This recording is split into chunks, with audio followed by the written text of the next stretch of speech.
Sana yun, nag-request siya dito sa taas, nawawala yung anak niya. Bagay pa naman daw sa akin. Joke lang. Joke lang, ma'am, saan ka na, ma'am? Nawala yung anak mo, ma'am? Saan na yun kanina? Ay, ikaw ba yun, ma'am? Nawala ang anak mo dahil sa akin, kasalanan ko naman. Pasensya na po. Ano bang pangalan ng anak mo? Ilang taon na ho? 10 years old, akala ko 20 na. Ano yun? Yun, panawagan ko dyan kay Martina, Kataldong, kung saan ka man ngayon. Nandito ang nanay ko, ituloy ko na. Kung saan ka man ngayon, pumunta ka dito, kunin mo yung nanay mo kasi yung nanay mo nawawala.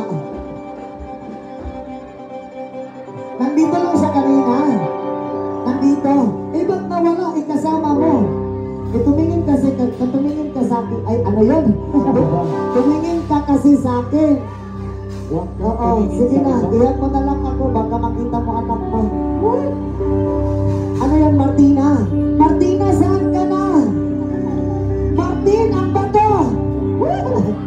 Martina, saan ka gang? Ang nanay mo naghahanap sa'yo. Kasi malayo mo daw yung uwian nyo. Please, Martina, saan ka na? Sumagot ka dyan. Hindi ka namin marinig.